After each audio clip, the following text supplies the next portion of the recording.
Salut tout le monde, aujourd'hui on va parler de SCP-666 et de l'anomalie 005. Allez, c'est parti.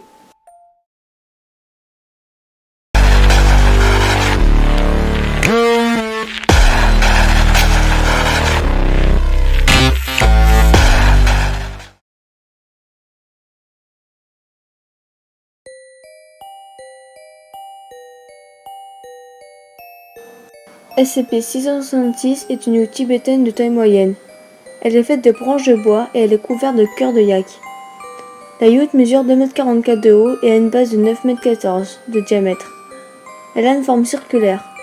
Le sol à l'intérieur de la yourte est la même que celle à l'extérieur et consiste en une terre brute, d'après la majorité des observateurs. Les branches constituant la structure de la yourte sont enveloppées de peaux de lapin et de lanières en cœur de yak. Périodiquement, SCP-666 changera d'emplacement au sein de sa zone de confinement. Cela se produit que lorsqu'il n'est pas sous une observation directe. Une observation indirecte donnera l'impression qu'une entité à l'intérieur de la structure la soulève entièrement et la déplace jusqu'à son nouvel emplacement. À ce jour, elle n'a jamais tenté de s'échapper hors de son confinement. Lorsqu'un individu sobre rentre dans SCP-666, ce dernier n'aura aucun effet particulier sur la santé et pourra dormir en toute tranquillité. Les membres du personnel de classe D, sans antécédents d'abus d'alcool ou de narcotiques, furent capables de s'installer pendant plusieurs jours d'affilée avec les provisions appropriées. Ils rapportèrent seulement avoir eu des rêves plus intenses. Les individus ayant eu des antécédents de substances subiront à l'intérieur de la structure une forme d'effet hallucinogène. Dans tous les cas, le sujet rapportera se trouver dans un endroit présent dans ses souvenirs ou lié à ses souvenirs, et plus particulièrement au lieu où leur addiction était la plus intense. À ce jour, les témoignages incluent des toilettes de boîte de nuit, une Volkswagen Monagon de 1973, une ruelle délabrée, le casino de Las Vegas, etc. Au cours de ces hallucinations, les sujets rapportent être confrontés par un individu désigné SCP-666-1. Les descriptions de SCP-666-1 varient d'une personne à une autre. SCP-666-1 fournira au sujet là où les substances auxquelles il est dépendant. Mais au début de leur rencontre, il fait preuve d'une attitude passive et agressive. Au fil du temps, le sujet est encouragé à consommer davantage, tout en étant simultanément encouragé à arrêter. Si le sujet en vient à afficher des remords ou une forte volonté de résister à son addiction, SCP-666-1 adoptera progressivement un ton plus amical et continuera à mêler tentation et découragement dans ses hallucinations. Approximativement 94% des sujets ayant traversé cette forme d'hallucination jusqu'à la fin ont été diagnostiqués comme complètement libérés de toute trace psychologique d'addiction, bien que les symptômes physiques de l'addiction mettent leur durée naturelle à disparaître. Si le sujet succombe aux tentations de SCP-666-1, l'entité deviendra de plus en plus hostile. Rien ne permet de mesurer la durée de temps ou l'évolution de son degré d'indulgence. Mais s'il n'est pas surveillé, SCP-666-1 commencera à agresser le sujet et à pousser le sujet jusqu'à des niveaux d'overdose extrêmes. Si le sujet n'est pas retiré de la yourte avant cette période, il mourra. La cause de la mort du sujet dépend de leur addiction antérieure. Un alcoolique souffrira du dysfonctionnement des reins ou du foie. Un cocaïneman développera un arythmie cardiaque. Un sujet accro à la télévision ou aux jeux vidéo souffrira d'atrophie musculaire sévère et des problèmes de santé dus au mode de vie sédentaire. À ce jour, aucune connexion n'a été clairement établie entre les personnes succombant ou ne succombant pas à SCP-666-1. L'hypothèse actuelle est que cela repose entièrement sur la volonté et la conviction de l'individu.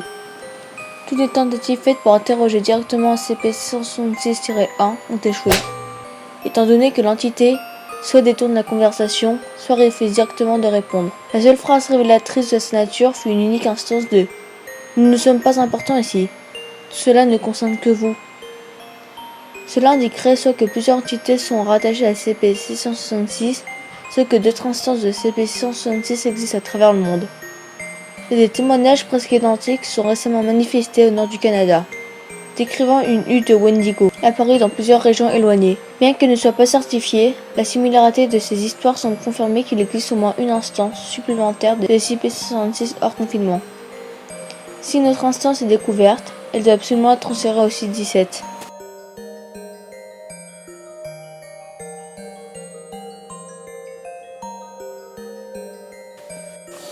SCP-666 doit être stocké dans un bunker placé sous surveillance au site 73, dans les montagnes tibétaines. Les gardes doivent être relevés chaque semaine et leurs dossiers personnels doivent être étudiés avant leur assignation afin de vérifier qu'ils n'ont aucun antécédent d'addiction à la drogue ou à l'alcool. Seul un membre du personnel de classe D peut entrer à l'intérieur des SCP-666 dans le cadre de procédures expérimentales approuvées ou sur approbation d'un chercheur de la Fondation de niveau 4 ou plus. Les chercheurs et agents entrant à l'intérieur des SCP-666 doivent être constamment observés par un garde. Qu'ils aient des antécédents d'addiction avérés ou non, si quelques signes que ce soit semblent indiquer qu'ils soient affectés par SCP-666, ils doivent en être sortis immédiatement.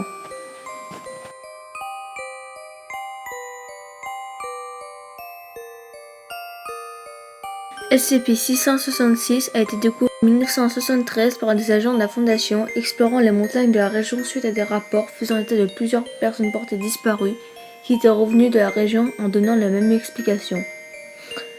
À la recherche d'un abri pour se protéger des intempéries, les individus avaient fini par découvrir SCP-666, apparemment par pur hasard.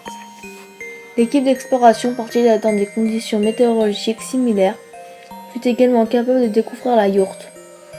Parmi les 3 agents présents, 2 ne subirent aucun effet néfaste.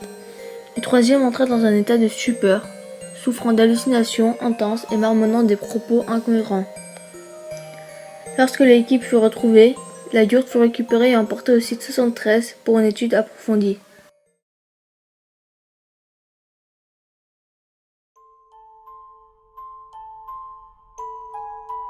Anomalie 005 est une arche composée de marbre et d'une matière inconnue. Une fois s'être rapprochée de l'anomalie 005, elle fera des ondes de lumière et suite à 5 minutes d'ondes, elle fera apparaître 2 instances. Une agressive qui sera nommée 005-1 et une autre instance avec des propriétés mimétiques qui sera nommée 005-A. Une fois une des instances abattue ou contrôlée, l'arche fera apparaître une entité ressemblant et ayant les mêmes propriétés que SCP-106. Néanmoins, une fois la personne touchée, elle ne se fera pas téléporter dans une dimension de poche, mais elle mourra instantanément.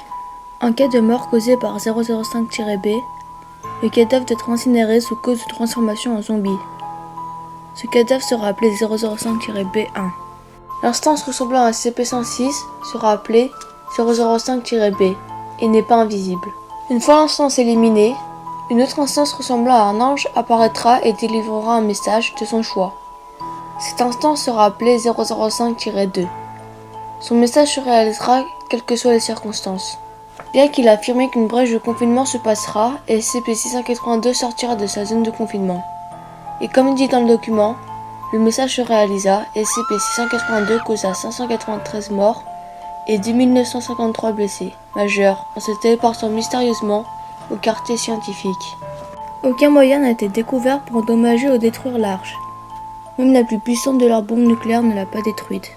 Dans le cas d'une expérience sur l'anomalie 005, toutes les autres expériences doivent être stoppées et toutes les unités d'intervention doivent être mobilisées pour l'expérimentation.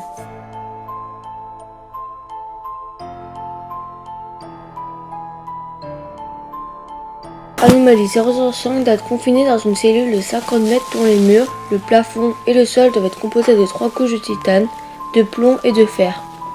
Chaque couche doit être séparée de sable.